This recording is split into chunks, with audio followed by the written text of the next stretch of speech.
শিক্ষার্থী বন্ধুরা, আশা করছি তোমরা সকলেই পরিবার পরিজন নিয়ে অনেক ভালো আছো, সুস্থ আছো। আজকে আমি আবার তোমাদের সামনে উপস্থিত হয়েছি অনলাইন ক্লাসে। দিনাজপুর সঙ্গীত ডিগ্রি কলেজ কর্তৃক এই অনলাইন ক্লাসে আমি উপস্থিত হয়েছি সাম্যী রওশন শফিক।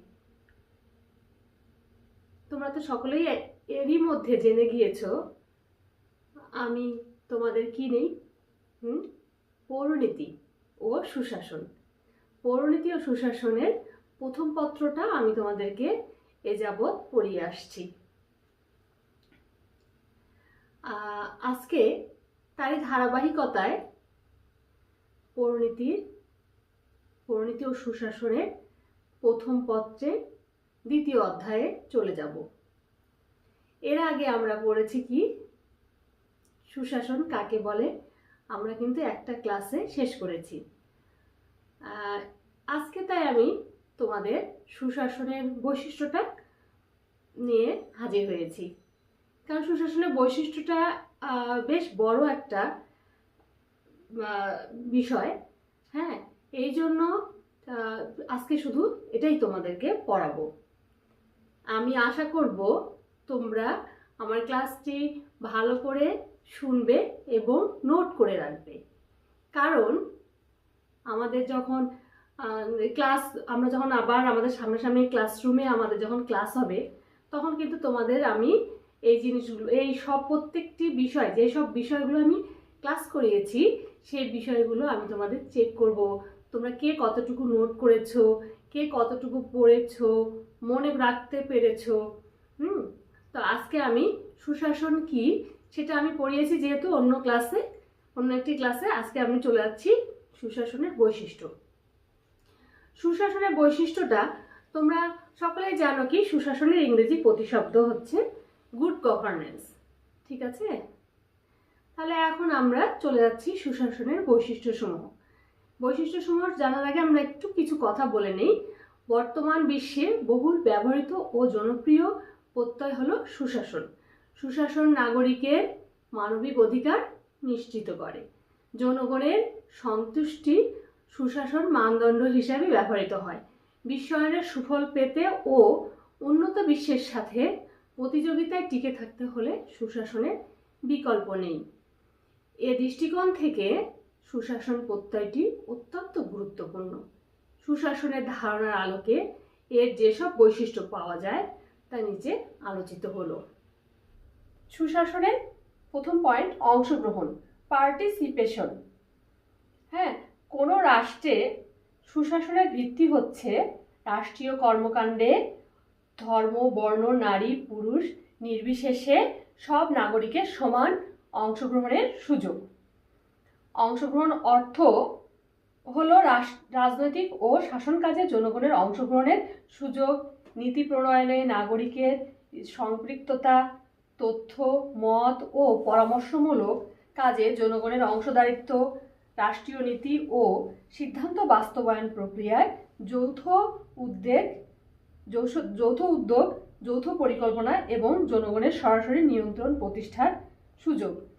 হ্যাঁ, তাহলে বুঝতে পারছি আমরা যে রাষ্ট্রীয় সকল কাজে বিভিন্ন যৌথভাবে উদ্যোগ গ্রহণ করা, যৌথ পরিকল্পনা গ্রহণ, সকল কাজে জনগণের অংশগ্রহণ যখন প্রতিষ্ঠিত হবে, তখন কিন্তু সুশাসন থাকবে, তখন এই যে জনগণের সর্বক্ষেত্রে জনগণের অংশগ্রহণ থাকবে। রাষ্ট্রের যে কোনো প্রতিনিধি নির্বাচন প্রক্রিয়ায় সক্রিয় অংশগ্রহণ সুশাসনের উপস্থিতিকে নির্দেশ করে। রাষ্ট্রের তৃণমূল পর্যায় পর্যন্ত জনগণের অংশগ্রহণ সুশাসনকে গতিশীলতা দান করে। তাহলে রাষ্ট্রের উচ্চ পর্যায় থেকে তৃণমূল পর্যায় পর্যন্ত জনগণের অংশগ্রহণ থাকবে, তখনই সুশাসন গতিশীল হবে। আইনের অনুশাসনটা কি? দেখো, সুশাসনের মূল দাবি হলো একটি স্বচ্ছ আইন কাঠামো থাকবে। হ্যাঁ, এটি সকলের জন্য সমানভাবে প্রযোজ্য হবে। কেউ আইনের ঊর্ধ্বে কিন্তু কেউ নয়, সকলেই আইনের মধ্যেই থাকতে হবে, আইনের আওতাভুক্ত থাকতে হবে। আইনের শাসন অর্থ আইনের প্রাধান্য স্বীকার করা এবং আইন অনুযায়ী শাসন কার্য পরিচালনা করা। অধ্যাপক A.V. ডাইসি বলেন, হ্যাঁ কি বলেন দেখেন, দেখো দুইটা ক ও খ কি বলছে, আইনের দৃষ্টিতে সবাই সমান এবং সবার জন্য একই প্রকার আইনের ব্যবস্থা থাকবে। তারপর কি স্বচ্ছতা, ট্রান্সপারেন্সি। হ্যাঁ স্বচ্ছতা, স্বচ্ছতা অর্থ পরিষ্কার, স্পষ্ট বা স্পষ্ট নির্ভুল হওয়া। যেখানে স্বচ্ছতা মানে একটা ট্রান্সপারেন্সি, মানে একটা যদি স্বচ্ছ একটা কাজ থাকে, সেই কাজের এপিঠ থেকে ওপিঠে আমি যা দেখতে পাবো, হ্যাঁ সুশাসনের যে কোনো প্রতিষ্ঠানের যে কোনো তথ্য আমাদের কাছে সেরকমই স্বচ্ছ হতে হবে, যেন জনগণ সব কিছু জানতে পারে। কেবলমাত্র কিছু কিছু জিনিস যেগুলো রাষ্ট্রের সার্বভৌমত্ব রক্ষা করে, সেগুলো ছাড়া রাষ্ট্রীয় সকল তথ্য জনগণের কাছে থাকতে হবে এবং জনগণের অংশগ্রহণ জনগণের থাকবে, তাহলে সুশাসন প্রতিষ্ঠিত হবে। তাই এখানে স্বচ্ছতা এই কথাটা বলা হয়েছে যে কোনো ধরনের গোপনীয়তা বা দ্বৈত অর্থবদ্ধতা বা অস্পষ্টতা পরিহার করে নিয়ম মেনে আইন কানুন নীতি ও সিদ্ধান্ত সুষ্ঠুভাবে বাস্তবায়ন করাকে স্বচ্ছতা বলে। স্বচ্ছতা বলতে তথ্যের অবাধ প্রবাহ এবং তথ্য প্রাপ্তির সহজলভ্যতাকেও বোঝায়। স্বচ্ছতা বজায় থাকলে দুর্নীতির আশঙ্কা থাকে না এবং নাগরিকের কোনো প্রকার হয়রানির শিকার হতে হয় না। এর ফলে শাসক শাসিত, সিদ্ধান্ত গ্রহণকারী ও তা পালনকারীর মধ্যে ভুল বোঝাবুঝির সুযোগ থাকে না। এতে সুশাসন প্রতিষ্ঠার পথ সুগম হয়। একটা জিনিস তোমরা, আচ্ছা আমাদের কিন্তু জ্ঞানমূলক প্রশ্নে আসে স্বচ্ছতা কাকে বলে, তোমাদের কিন্তু এই জন্য এই যে স্বচ্ছতার এখানে সংজ্ঞাটা কিন্তু আমরা পেয়ে গেছি। তোমরা এই স্বচ্ছতার সংজ্ঞাটি তোমরা এখান থেকে নিয়ে নিজের মতো করে জ্ঞানমূলক প্রশ্নে বলো বা ছোট যে কোনো প্রশ্ন বা এমসিকিউতে যদি আসে তোমরা এখান থেকে দিতে পারবে। তারপরে হচ্ছে সংবেদনশীলতা বা সাড়া প্রদানকারী। রেসপন্সিভনেস শব্দটির হচ্ছে কি বাংলা হচ্ছে সংবেদনশীলতা। রেসপন্সিভনেস শব্দটি কম্পিউটার বিজ্ঞানের একটি প্রত্যয় হিসেবে ব্যবহৃত হয়। এই প্রত্যয়টি দিয়ে কোনো প্রতিষ্ঠানের অর্পিত দায়িত্ব যৌক্তিক সময় কাঠামোর মধ্যে সম্পন্ন করাকে বোঝায়। সরকারের যে কোনো প্রতিষ্ঠান নাগরিকদের সেবা প্রদানের ক্ষেত্রে দ্রুত সাড়া প্রদান করবে এবং সময়সীমা সম্পর্কে সচেতন থাকবে। হ্যাঁ নাগরিকদের বিভিন্ন চাহিদা ও প্রয়োজন নাগরিক সনদে বর্ণিত সময়সীমা এবং যেখানে বর্ণিত নেই সেখানে স্বল্পতম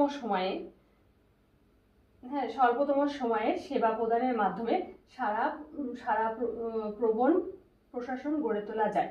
সংবেদনশীলতা তাহলে খুবই সঠিক সময়ে এবং স্বল্প সময়ে যেন আমাদের প্রয়োজন মাফিক আমরা সকল কাজ যে কোনো প্রতিষ্ঠানের সকল কাজ করতে পারি, এটা সুশাসনের যেন থাকে। এটা একটি সুশাসনের একটি অন্যতম পয়েন্ট হচ্ছে, বৈশিষ্ট্য হচ্ছে কি সংবেদনশীলতা। তারপর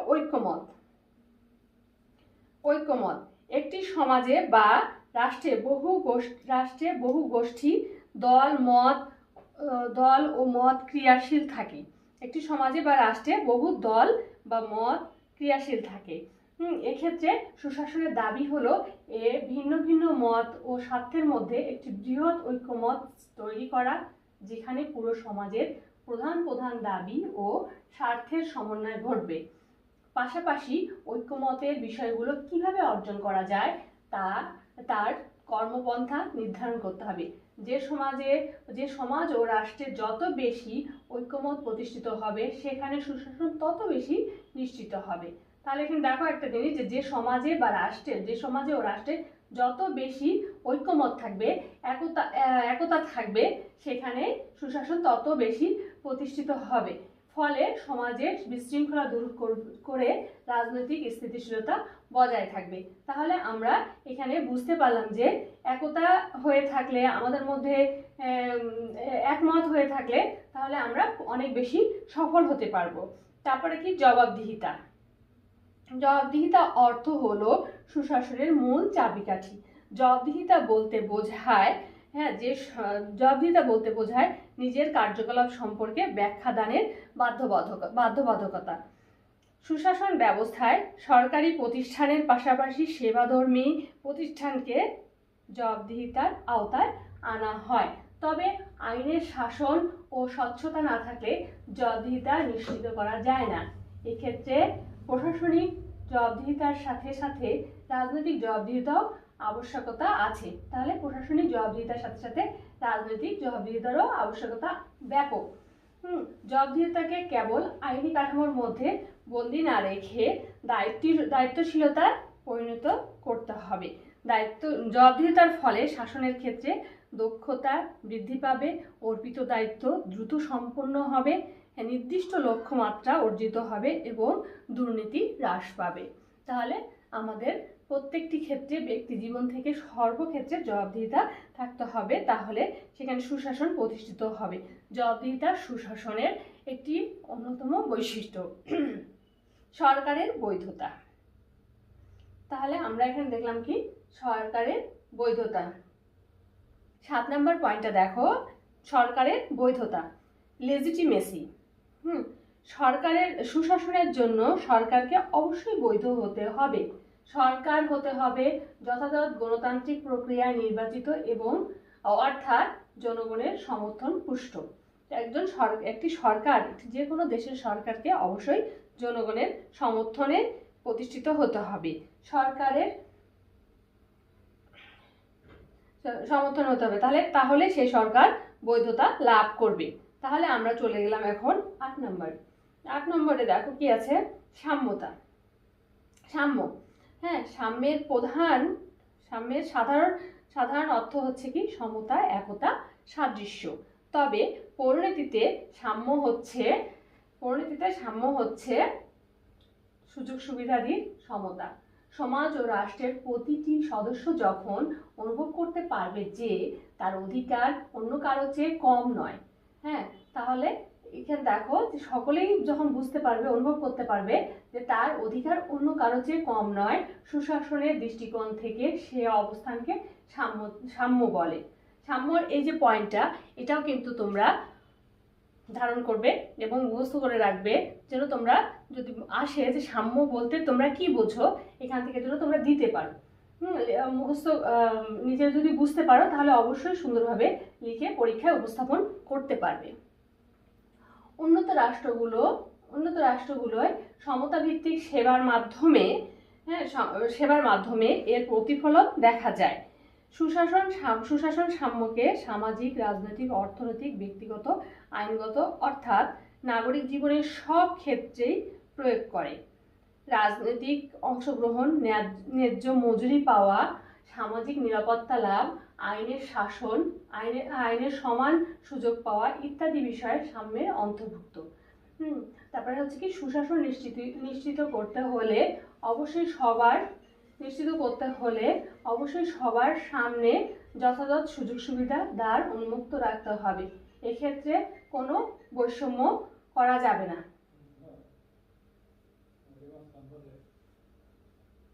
তারপরে কি 9 নম্বর কি দেখো, কার্যকারিতা ও দক্ষতা। কার্যকারিতা ও দক্ষতা বলতে আমরা একটু দেখে নেই ইফেক্টিভনেস ও এফিসিয়েন্সি। তাহলে এটা একটু ছোটভাবে একটু দেখে নেই যে যদি সুস্পষ্টভাবে, সুসম্পন্নভাবে লক্ষ্যে আমরা পৌঁছাতে পারি তাহলে তা কার্যকর। যদি ন্যূনতম ইনপুট দিয়ে সর্বোচ্চ আউটপুটে পৌঁছাতে পারি তাহলে আমরা দক্ষ।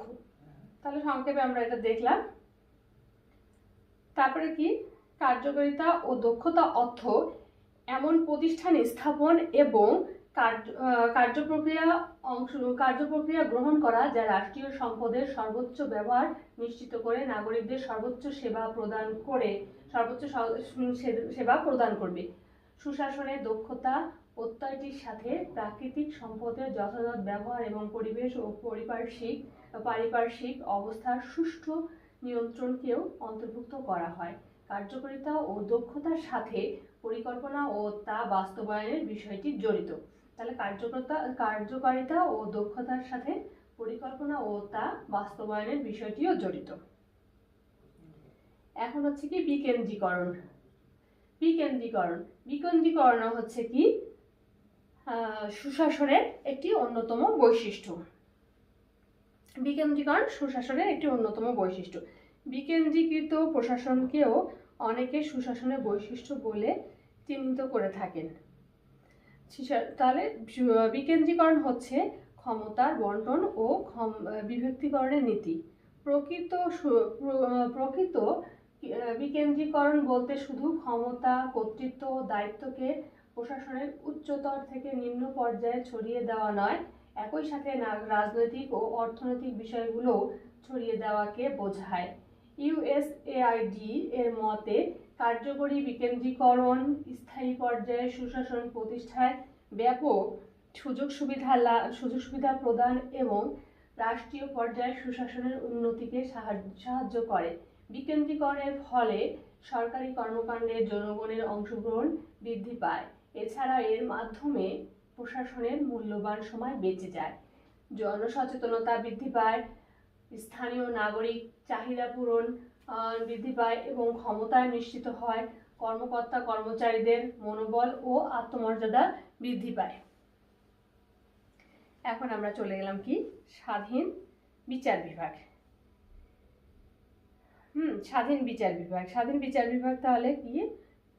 স্বাধীন বিচার বিভাগও সুশাসনের একটি অন্যতম বৈশিষ্ট্য। স্বাধীন বিচার বিভাগ না থাকলে সুশাসন প্রতিষ্ঠিত হবে না। স্বাধীন ও নিরপেক্ষ বিচার বিভাগ সুশাসনের অন্যতম বৈশিষ্ট্য। নিরপেক্ষ বিচার বিভাগ ছাড়া সুশাসন প্রতিষ্ঠিত হতে পারে না। বিচার বিভাগ যদি সরকারের অন্য দুটি বিভাগের হস্তক্ষেপ মুক্ত, মানে আইন বিভাগ ও শাসন বিভাগ থেকে যদি হস্তক্ষেপ মুক্ত হয়, স্বাধীন ও নিরপেক্ষ থাকে, বিচারকগণ যদি সৎ, দক্ষ, নিরপেক্ষ উচ্চ নৈতিক গুণাবলীর অধিকারী হন, ভয়, ভীতি বা প্রলোভনের কাছে নতি স্বীকার না করেন, তাহলে ন্যায় বিচার প্রতিষ্ঠিত হয়। লর্ড ব্রাইস মনে করেন বিচার বিভাগের দক্ষতাই সরকারের শাসন ক্ষমতার দক্ষতা। বিচার বিভাগে যদি দক্ষতা সম্পন্ন বিচার বিভাগ হয়, তাহলে সরকারের শাসন দক্ষতা বৃদ্ধি পাবে। যে দেশের বিচার বিভাগ যত বেশি দক্ষ ও নিরপেক্ষতার সাথে দায়িত্ব পালন করতে পারে, সে দেশের সুশাসনের ভিত তত বেশি মজবুত হয়।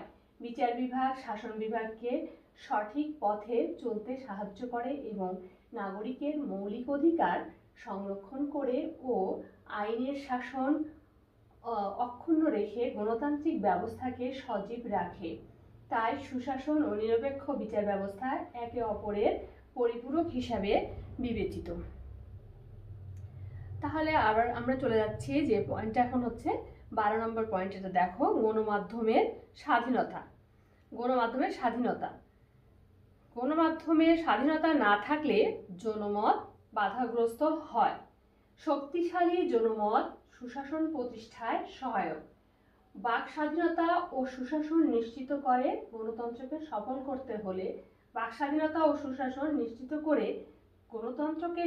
করতে হলে গণমাধ্যমকে হতে হবে সরকারের হস্তক্ষেপ মুক্ত।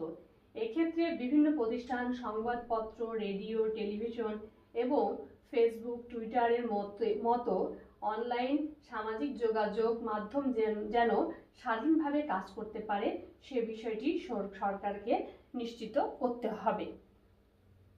হ্যাঁ, তাহলে এই আমাদের গেল হচ্ছে 12টা পয়েন্ট। তাহলে আমরা মোট 12টি বিষয়ে সুশাসন দেখলাম যে এগুলো যদি সঠিকভাবে কার্যকর না হয়, তাহলে সুশাসন প্রতিষ্ঠিত হতে পারবে না। তাহলে এই জিনিসগুলো আমাদের একটা যে কোনো প্রতিষ্ঠানে সুশাসন অবশ্যই অপরিহার্য সুশাসন ছাড়া সব কিছুই বিশৃঙ্খলা প্রতিষ্ঠিত হবে, বিশৃঙ্খলা হবে, সঠিকভাবে কাজ হবে না। সুশাসনের জন্য আমাদের এই পয়েন্টগুলো অপরিহার্য। সুশাসনের যে বৈশিষ্ট্যগুলো রয়েছে এই বৈশিষ্ট্যগুলো অপরিহার্য। সুশাসনে প্রতিষ্ঠিত একটি প্রতিষ্ঠানে বা একটি দেশে সুশাসন প্রতিষ্ঠিত করতে হলে এই বৈশিষ্ট্যগুলো অবশ্যই প্রয়োজনীয়। সুশাসন না হলে একটি প্রতিষ্ঠান যেমন সুশৃঙ্খল হবে না, বিশৃঙ্খলে পরিণত হবে। হ্যাঁ, জনগণের মধ্যে তা সুশাসন প্রতিষ্ঠিত না হলে সে প্রতিষ্ঠান উন্নতিও লাভ করতে পারবে না। তাই আবার সুশাসন প্রতিষ্ঠা করতে হলে এই বৈশিষ্ট্যগুলো অবশ্যই প্রয়োজন। তাই আমরা আশা করছি আমরা নিজেদের ব্যক্তি জীবন থেকে শুরু করে রাষ্ট্রীয় পর্যায়ে সকল ক্ষেত্রে আমরা এই নিয়মগুলো মেনে চলবো। তাহলে আমাদের দেশ সুখী সমৃদ্ধশালী হবে, সুশাসন প্রতিষ্ঠিত হবে। এই আশা নিয়ে আজকের ক্লাসটি আমি শেষ করছি। তোমরা ভালো থাকবে এবং ক্লাসটি আমি আগেও বলেছি যে তোমরা ক্লাসটি নোট করে নিবে, নোট করবে এবং লিখবে, নিজেরা লিখবে এবং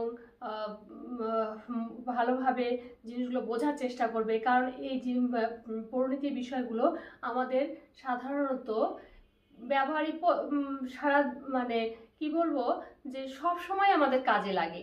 আমাদের ব্যক্তি জীবনেও যেমন কাজে লাগে, আমাদের প্রাতিষ্ঠানিক জীবনে কাজে লাগে। তাই আমরা সেইভাবে লালন করব, ধারণ করব।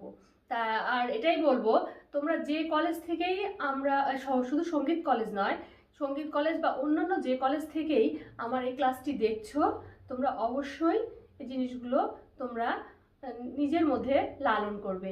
পরিণতি সাবজেক্টটা এমনই একটা বিষয়, আমাদের ব্যক্তি জীবন নিয়ে কথা বলে, রাষ্ট্রজীবন নিয়ে কথা বলে, আমাদের নাগরিকদের সব কিছু নিয়ে, নাগরিকদের চলমান প্রত্যেকটি বিষয় নিয়ে পরিণতি আলোচনা করে, যার ফলে আমরা নিজেকে সজাগ রাখতে পারি এবং নিজেকে সচেতন রাখতে পারি। আমরা আশা করছি আমরা সচেতন নাগরিক হিসাবে নিজেরা সকলেই গড়ে উঠবো। হ্যাঁ, নিজেদেরকে সজাগ রাখবো, সচেতন রাখবো। এই নিয়ে আজকের ক্লাসটি আমি শেষ করছি। আল্লাহ হাফেজ।